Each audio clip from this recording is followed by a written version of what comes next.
Subscribe कीजिए इस channel को और पास वाले बेल आइकॉन को दबा दीजिए जिससे आप 10th और 12th के सारे वीडियो देख सके। चलो विद्यार्थी मित्र, आज આપણે જોઈશું ભ્રૂણ વિકાસ। કેપ્સેલા પ્રકારનો ભ્રૂણ વિકાસ અથવા તો દ્વિદળી વનસ્પતિમાં ભ્રૂણનો વિકાસ સમજાવો, એના વિશે પૂછાય તો વિદ્યાર્થી મિત્ર આની ચર્ચા કરવાની થાય। વિદ્યાર્થી મિત્ર, જૂના સિલેબસમાં આ પ્રશ્ન બહુ જ આઈએમપી કહેવાય, મોસ્ટ આઈએમપી કહેવાતો। એનસીઈઆરટી બુકમાં પણ આ પ્રશ્ન આપેલો છે, તમારે ખાસ ધ્યાન રાખવાનું છે। તો ભ્રૂણ સૌથી પહેલા તો ક્યાં હોય, ફરી એકવાર આપણે ફ્લેશબેકમાં જતા રહીએ। ફ્લેશબેકમાં તમને અહીંયા યાદ કરાવી દો વિદ્યાર્થી મિત્ર, તમને ખબર છે આ તમારું અંડક હતો, એ અંડકની અંદર ઉપર 3 પ્રતિધ્રુવ કોષ હતા, વચ્ચે દ્વિતીય કોષ કેન્દ્ર હતું અને અહીંયા અંડપ્રસાધનની રચનામાં 3 કોષ હતા। આ 3 કોષની અંદર પરાગ નલિકા જ્યારે અંદર પ્રવેશે ત્યારે આ સહાયક કોષો શું થઈ ગયા હતા, નાશ પામ્યા હતા। સહાયક કોષ તૂટે એટલે એની અંદર આ શું કરશે, પરાગ નલિકા જેવી પ્રવેશ કરશે એટલે 2 નરજન્યુ આમાં શું થાય, મુક્ત થાય।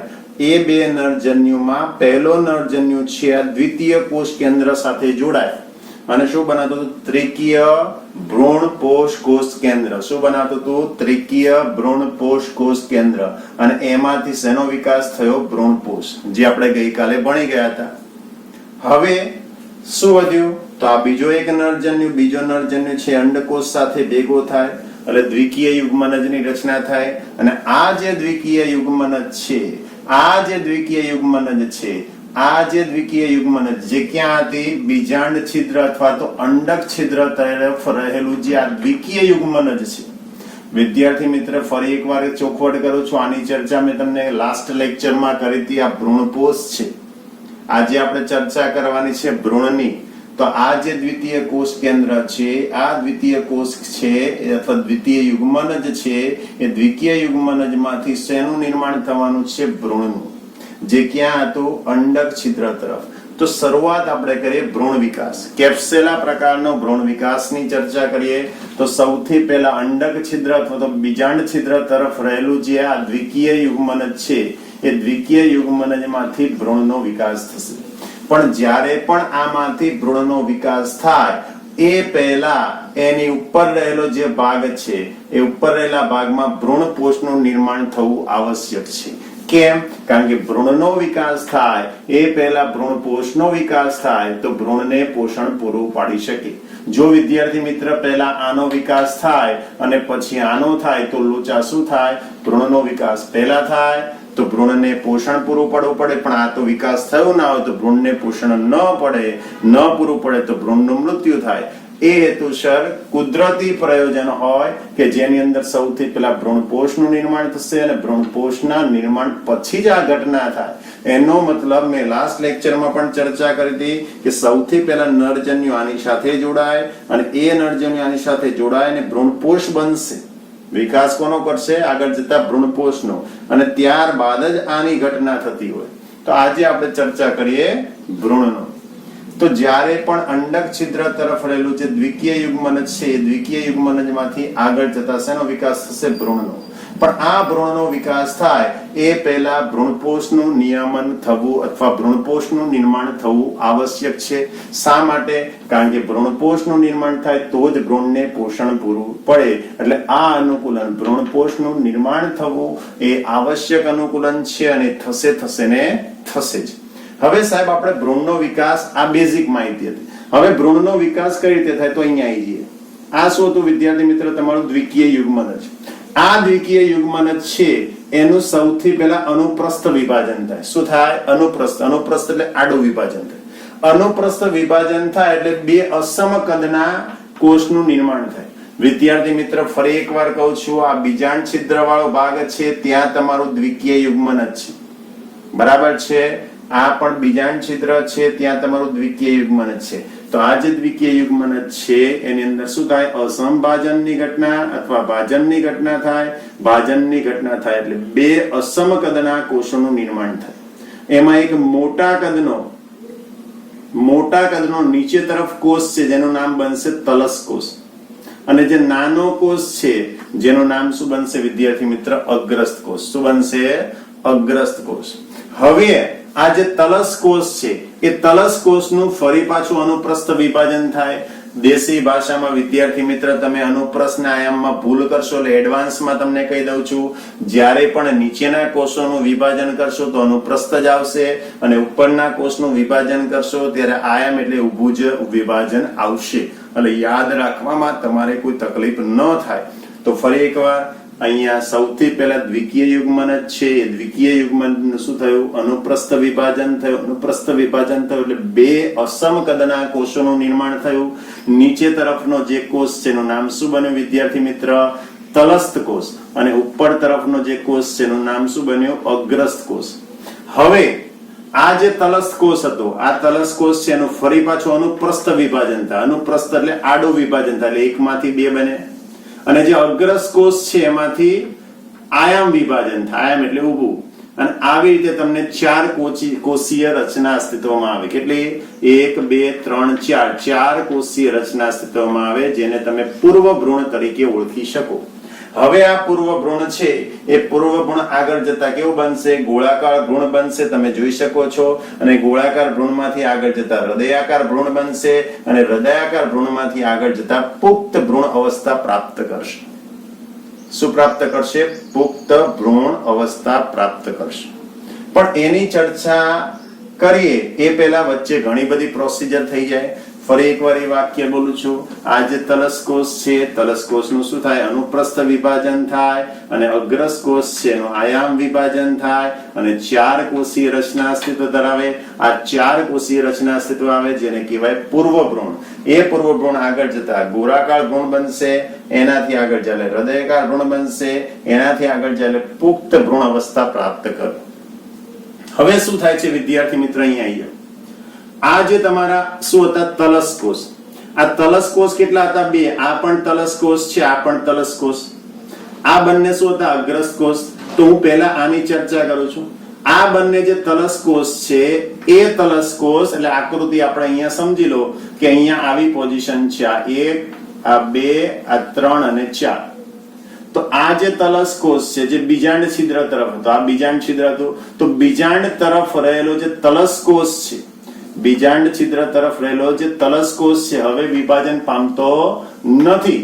એની સિવાયનો જે તલસ કોષ એટલે આની સિવાયનો એટલે આ તલસ કોષ, આ તલસ કોષ છે એ વારંવાર વિભાજન થાય અને વારંવાર વિભાજન થાય અને 20 થી 25 કોષોની રચના કરે. અને આ 20 થી 25 કોષોની જે રચના કરે એને કહેવાય વિદ્યાર્થી મિત્ર નિલંબ. શું કહેવાય? નિલંબ. ફરી એકવાર આ જે નીચે રહેલો જે તલસ કોષ છે એનું વિભાજન થતું નથી એટલે કે બીજાંડ છિદ્ર તરફ અથવા તો અંડક છિદ્ર તરફ રહેલો જે તલસ કોષ છે એ તલસ કોષનું વિભાજન થતું નથી. એના સિવાયનો જે કોષ એટલે બીજો જે તલસ કોષ છે એનું વારંવાર વિભાજન થાય અને 20 થી 25 કોષીય અવસ્થા રચના બનાવે જેને કહેવાય નિલંબ. શું કહેવાય વિદ્યાર્થી મિત્ર? નિલંબ. અહીંયા વિદ્યાર્થી મિત્ર આ તમને ડ્રો એટલા માટે કરીને બતાવો કે તમને ખ્યાલ આવે કે આ ભાગ કયો હતો. બાકી અહીંયા તો આપણું શું હતું? દ્વિકીય યુગ્મન જ હતું, એમાંથી આપણે બને. હવે આ જે નિલંબ છે એ નિલંબની અંદર એક કોષ એવો હશે, એ એક કોષ એવો હશે કે જે શું કરશે? તો અગ્રસ્ત કોષ છે. આ નિલંબ કોષ છે તો નિલંબની અંદર આ 20 થી 25 કોષો હતા. તો 20 થી 25 પ્રકારના જે કોષો હતા એમાં જે અગ્રસ્ત કોષ સાથે સંકળાયેલા હોય, બરાબર છે, જેને કહેવાય અધોવર્ધક કોષ. શું કહેવાય? અધોવર્ધક કોષ અથવા અધોવર્ધ કોષ. શું કહેવાય? અધોવર્ધક કોષ અથવા અધોવર્ધ કોષ તરીકે ઓળખવામાં આવે છે. હવે આ નીચેનાની વાર્તા પતી ગઈ. સૌથી પહેલા શું કર્યું?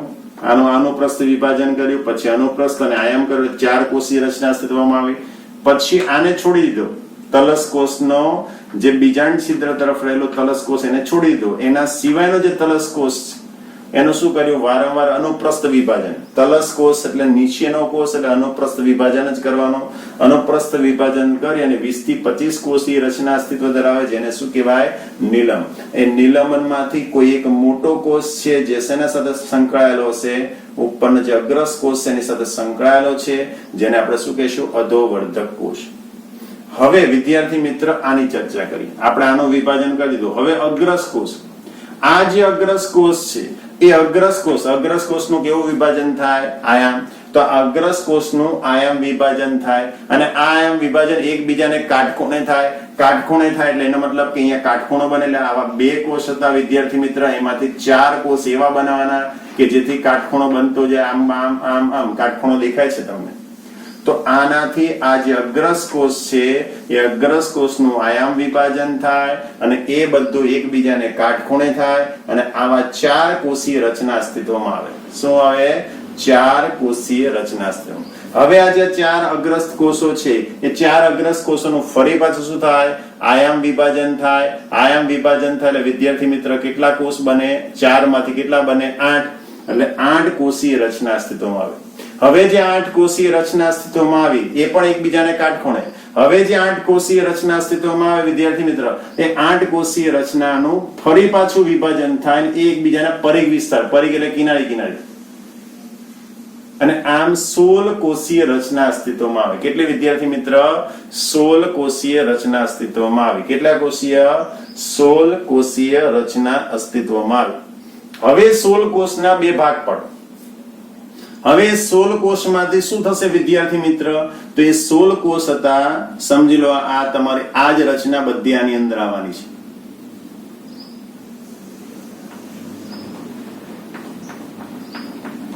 તો વિદ્યાર્થી મિત્ર આ 16 કોષીય રચના અસ્તિત્વમાં આવી. એ પહેલા તમને નિલંબ મેં બતાવ્યું હતું 20 થી 25. હવે 20 થી 25 વખત આનું વિભાજન થાય એટલે તમારો આ જે તલસ કોષ છે અને બાકીનો તલસ કોષનો 20 થી 25 કોષોમાં અનુપ્રસ્થ વિભાજન થાય એટલે આ ક્યાં આવી ગયો? તમારો અગ્રસ કોષ ક્યાં આવી ગયો? વચ્ચેના ભાગમાં. વચ્ચે શું હતું વિદ્યાર્થી મિત્ર? ભ્રૂણપોષ. આનાથી ફાયદો શું થાય? તો આ જે અગ્રસ કોષ છે જેમાંથી ભ્રૂણ બનવાનું છે, તો ભ્રૂણને પોષણ કોણ પૂરું પાડે? ભ્રૂણપોષ. ભ્રૂણપોષ ત્યાં દોડીને તો જતો રહેવાનો નથી. એનો મતલબ કે જ્યારે આ નિલંબ જેવી રચના થાય, આ નિલંબ જેવી રચના થાય તો એમાં અધોવર્ધક કોષ છે. એ અધોવર્ધક કોષ શું કરે? તો અધોવર્ધક કોષ છે આ અગ્રસ કોષ અને કોના સંપર્કમાં લાવે? ભ્રૂણપોષના સંપર્કમાં લાવે. અને ભ્રૂણપોષમાં સંપર્કમાં લાવે એટલે આ ભ્રૂણપોષમાંથી આ જે અગ્રસ કોષ છે જેમાંથી ભ્રૂણ બનશે એને પોષણ પૂરું પડશે વિદ્યાર્થી મિત્ર. બરાબર છે? ઓકે, ચલો ફરી પાછા અહીંયા આવી જાય. તો આ 16 કોષીય રચના અસ્તિત્વમાં આવી. આ 16 કોષીય રચના છે એમાંથી 8 કોષ છે વિદ્યાર્થી મિત્ર. સમજો અહીંયા હું તમને દર્શાવું છું. આ 1 2 3 4 5 6 7 8 અને બીજા 8 આ બાજુ ગયા અને 8 આ બાજુ. તો 8 કોષો છે એ બીજાંડ તલ તરફ જાય છે. હા કે ના? હા કે ના? ચલો. અને 8 કોષ છે નીચેના ભાગે, તો નીચેના ભાગને આપણે શું કહેતા? તલસ કોષ અને ઉપરના ભાગને અગ્રસ્ત. એનો મતલબ કે 8 કોષ છે બીજાંડ તલવાળા ભાગ તરફ છે. એનો મતલબ કે બીજાંડ તલીય અષ્ટક. શું નામ અપાય? બીજાંડ તલીય અષ્ટક. અને 8 કોષ નીચે તરફ જાય તો નીચેનાને શું કહેવાય? અંડક છિદ્ર કહેતા હતા આપણે, યાદ કરો. તો અંડક છિદ્રીય અષ્ટક. જો 8 કોષ છે એ બીજાંડ તલ તરફ હોય તો બીજાંડ તલીય અષ્ટક કહેવાય અને નીચે તરફ એટલે અંડક છિદ્ર તરફ હોય તો અંડક છિદ્રીય અષ્ટક. બીજું નામ આપવું હોય તો ફરી એકવાર અહીંયા આવી જાઓ. નીચેના કોષને તલસ કોષ કહેવાય અને ઉપરના કોષને અગ્રસ કોષ. તો અગ્રસ અષ્ટક, આ બીજાંડ તલીય અષ્ટકનું બીજું નામ આપવું હોય તો શું નામ અપાય? અગ્રસ્ત અષ્ટક. અને આનું બીજું નામ આપવું હોય તો શું થાય? તલસ્થ અષ્ટક. કારણ કે નીચેના કોષને તલસ કહે છે. તલસ અષ્ટક અથવા તો અંડક છિદ્રીય અષ્ટક તરીકે ઓળખાય છે. તો વિદ્યાર્થી મિત્ર આવી રીતે તમને 8 કોષની રચના બની. બરાબર છે? હવે આની અંદરથી કંઈક બીજી રચના બનવાની છે. શું બનવાની છે? તો એની આપણે ચર્ચા કરીએ. તો આ જે અગ્રસ અષ્ટક છે, અગ્રસ્ત અષ્ટક છે અને બીજું કયું હતું? તલસ અષ્ટક. તો અગ્રસ્ત અષ્ટક એટલે દેશી ભાષામાં ઉપરના ભાગમાં આ અને નીચેના ભાગમાં તો તલસ.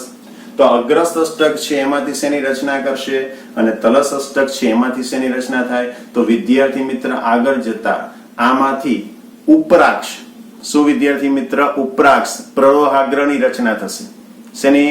ઉપરાક્ષ અને પ્રવાહાગ્ર, અને જે નીચેનું તલસ અષ્ટક છે અથવા તો અંડક છિદ્રી અષ્ટક છે એના અંદરથી વિદ્યાર્થી મિત્ર શું બનવાનું છે?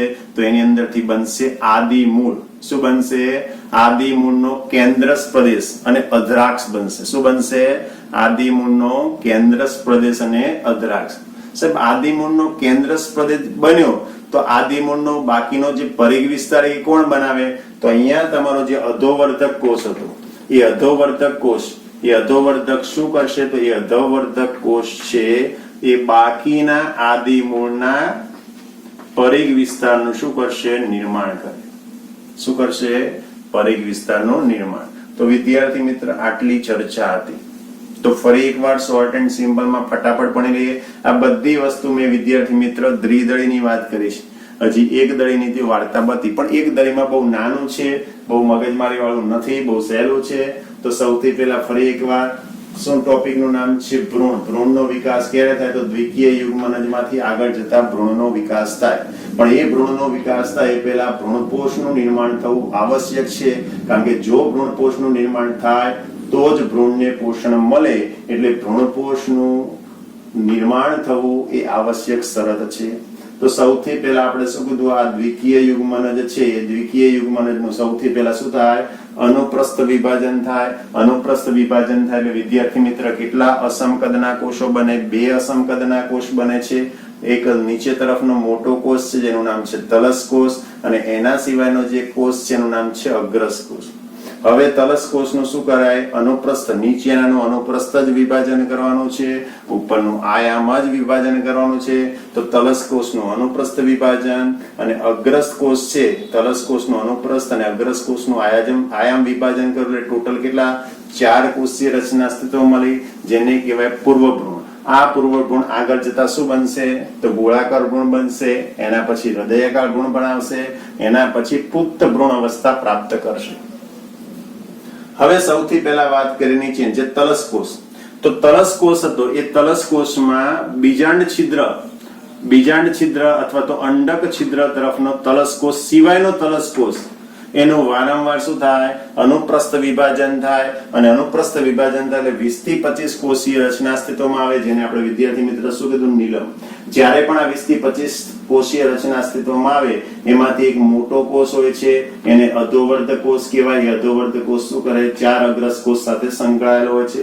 હવે જ્યારે પણ આ નીલમની રચના થાય વિદ્યાર્થી મિત્ર, નીલમની રચના થાય એટલે અગ્રસ કોષ છે કોના સંપર્કમાં આવે? ભ્રૂણપોષના સંપર્કમાં આવે. અને ભ્રૂણપોષના સંપર્કમાં આવે ભ્રૂણને પોષણ પૂરું પડી રહે. તો ફરી એકવાર ફ્લેશબેકમાંથી આવી જઈએ. તો સૌથી પહેલા આપણે આમાંથી નીલમ બનાવ્યું હતું સાહેબ. ઉપરનાનો શું? તો ઉપરનો શું? અગ્રસ હતો. તો અગ્રસ કોષ છે એનું ફરી પાછું શું થાય? આયામ વિભાજન થાય. આયામ વિભાજન થાય એટલે 4 કોષીય રચના અસ્તિત્વમાં આવે, જે એકમેકને કેવા હોય? એકમેકને કાટખૂણે હોય. એ 4 કોષનું ફરી પાછું વિભાજન થાય એટલે કેટલા કોષ બને? 8 કોષ બને, એ પણ એકબીજાને કાટખૂણે, જેને કહેવાય અષ્ટક ભ્રૂણકોષ સમૂહ. અષ્ટકીય ભ્રૂણકોષ સમૂહ. અહીંયા નામ લખી આપું છું, અષ્ટકીય ભ્રૂણકોષ સમૂહ. ભ્રૂણકોષ શબ્દ ના લખાય, ભ્રૂણકોષ, કારણ કે ભ્રૂણની ચર્ચા છે, ભ્રૂણકોષની ચર્ચા નથી. એટલે અષ્ટકીય ભ્રૂણકોષ સમૂહની રચના થાય. હવે આ અષ્ટકીય એટલે 8 કોષોની જે રચના છે એનું ફરી પાછું વિભાજન થાય પરિઘવર્તી. એટલે ટોટલ 8 માંથી કેટલા બને વિદ્યાર્થી મિત્ર? 16 કોષીય રચના અસ્તિત્વમાં આવે. એ 16 કોષીય રચનામાંથી 8 અહીંયા છે અને 8 નીચે તરફ છે. તો 8 ઉપર તરફ છે તો એને અગ્રસ અષ્ટક કહેવાય. નીચે તરફ હોય તો તલસ અષ્ટક. બીજું નામ હોય તો અગ્રસ અષ્ટક એટલે બીજાંડ તલ તરફ છે એટલે બીજાંડ તલીય અષ્ટક કહેવાય. અને આ નીચે તરફ એટલે કે જેને અંડછિદ્રીય અષ્ટક તરીકે પણ ઓળખી શકાય. હવે આગળ જતા આમાંથી જે ભાગ છે એમાંથી શેનું? પ્રવાહાગ્ર અને ઉપરાક્ષનું નિર્માણ થશે. અને જે બાકીનું અષ્ટક છે એ બાકીના અષ્ટકમાંથી શેની રચના થશે વિદ્યાર્થી મિત્ર? અધ્રાક્ષ.